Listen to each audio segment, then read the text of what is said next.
The Dolphins have been very, very resurgent as of late. They started out this year 1-7, and they have since climbed their way back to 6-7.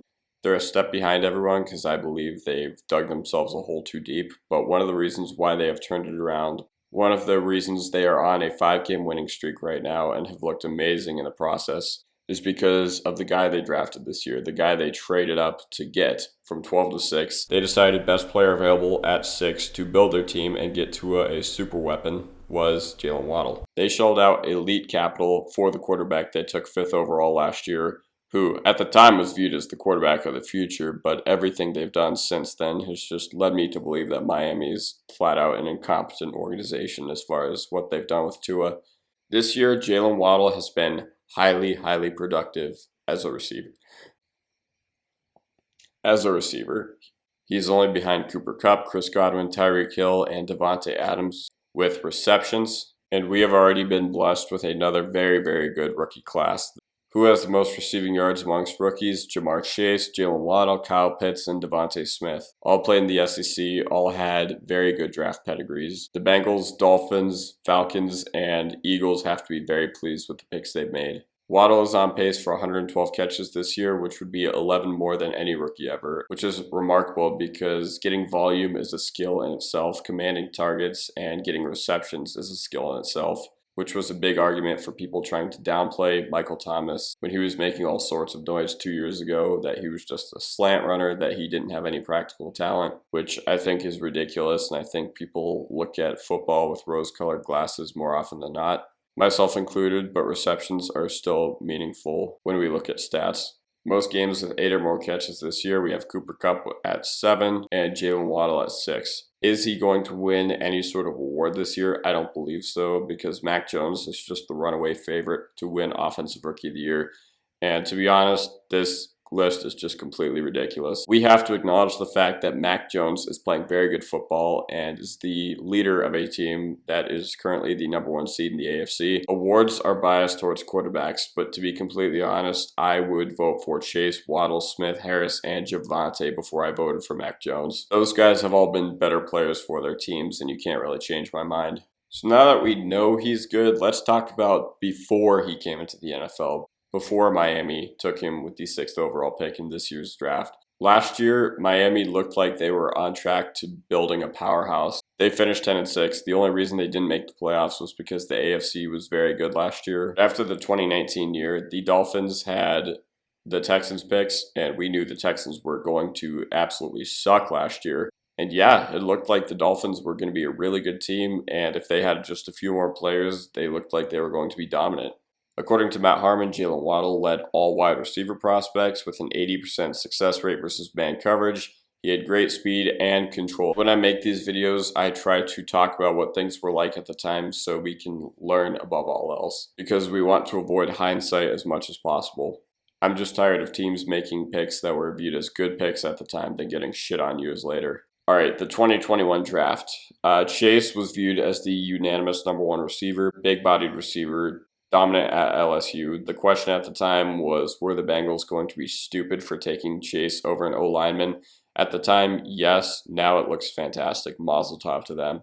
Yeah, with pass catchers, Jamar Chase and Kyle Pitts were both in a tier of their own. But right behind them were the 2 Alabama wide receivers, Jaylen Waddle and Devontae Smith. Alabama has been incredible at developing their wide receiver talent. 2018, we had Calvin Ridley. 2020, we had Henry Ruggs and Jerry Jeudy. 21, we had Devontae Smith and Jaylen Waddle. Behind them, we are probably going to have Jameson Williams this year. Not exactly sure where he's going to go in the draft. I don't even have a general idea of his range, but when we get closer to April, we get into draft season, March, April, we're probably going to know a little bit better about where Jameson Williams is going to go. I'm not even sure who the #1 receiver is going to be, if it's going to be Jameson Williams, Treylon Burks. Let's talk about the draft itself, like we have done in the past 2 videos. The Dolphins originally owned pick #3 from Houston in the Laramie Tunsil trade, and what the 49ers did was they sent #12 this year, their 22 first and 23 first, to move up from 12 to 3, and the idea behind it was for a quarterback. which put the Dolphins at number 12, and they traded up to number 6 with Philadelphia by trading their number 12 overall pick and their 2022 first round pick to move up 6 spots. This particular trade up almost looked shockingly bad. There was a point in time this year where the Dolphins were 1-12 and people were letting Miami have it for not being a good team and not being in control of their own first round pick. I get the idea of the trade up at the time. Going back to March, April, I can't remember when they did it, I would not have done this. If I was in Miami's front office, I think this decision to do it was horrible. Then it looked like bad management of resources. In the middle of the year when it seemed like they couldn't win a game, it looked like a horrible use of resources. I still think it was a less than stellar use of resources, but if anything, they've showed us that elite capital for a wide receiver is worth it. Me personally, I still would have tried to build the trenches. Obviously, there was no telling as to who was going to be there and who wasn't going to be there, but I still believe Rashawn Slater should have been the pick for them.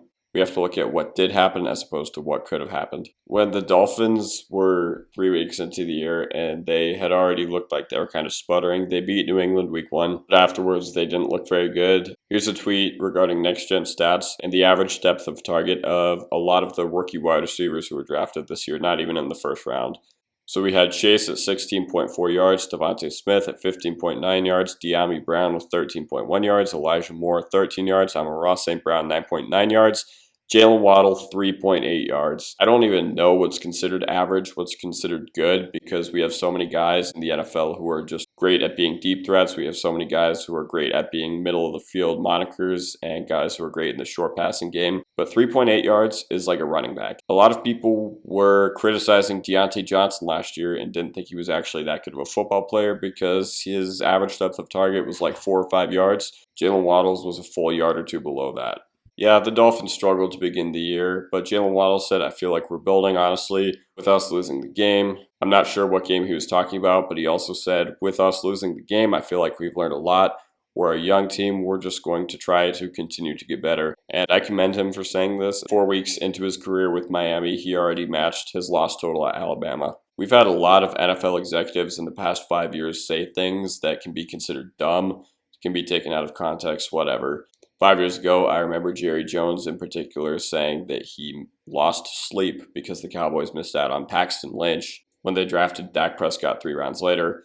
I remember in April this year, Urban Meyer said that they panic drafted Travis Etienne because Kadarius Toney was taken from them 4 or 5 picks before. And Flores' tenure can only be summed up in Miami by one thing: speculation. The organization came out and admitted that they had a trade in place for Deshaun Watson, providing he had been cleared by the trade deadline, albeit that was very unlikely. And there was all this talk this offseason about yada yada yada, we might trade for Deshaun, even before all the allegations surfaced, but this is really, really dumb.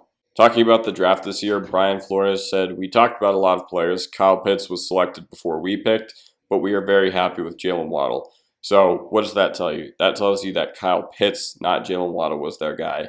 And I do believe Miami's building something good. I don't believe they're going to be the powerhouse we thought they were going to be when they had all these resources and finished last year with a 10-6 record. But every time I'm reminded of the fact that Miami's building something good, I hear minuscule things like Brian Flores saying that they wanted Kyle Pitts instead of Jaylen Waddle. The only question was how badly did they want Kyle Pitts, because, I mean, they were willing to trade back. But if Kyle Pitts really, really was their guy, they had every opportunity to stay at number 3. But yeah, Miami will likely miss the playoffs. I just believe when we're looking at the AFC playoff picture, the only teams that are really out of it are the Jets, Jaguars, and Texans.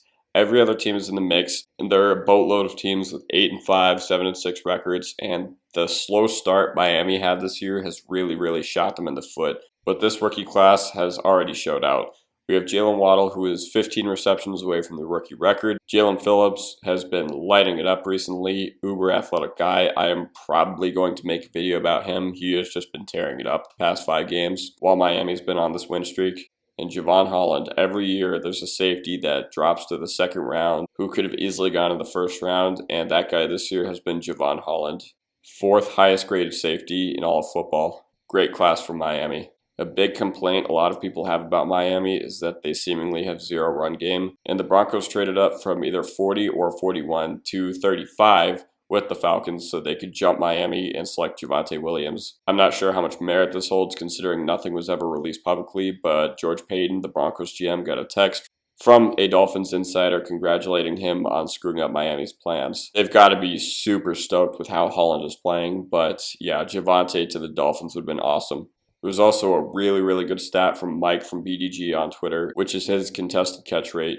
Contested catches, 10.5% of targets. Catch rate, 100%. The fact that he's 5'9", 5'10", 180 makes this stat ridiculously impressive. The Dolphins, since Week 11, and Tua in particular, have been absolutely dominant in the short passing game.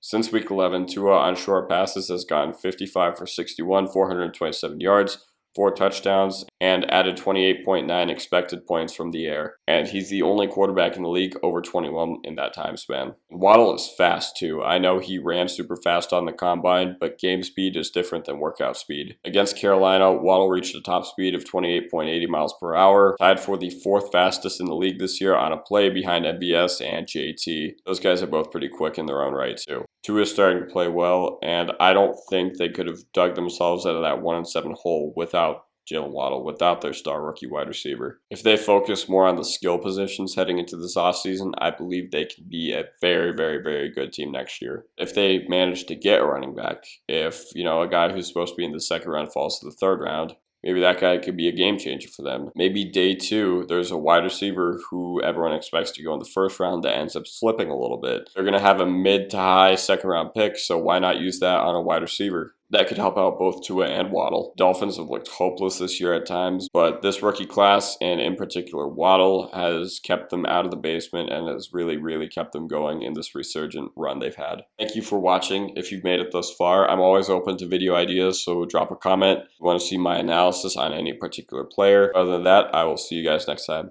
Peace.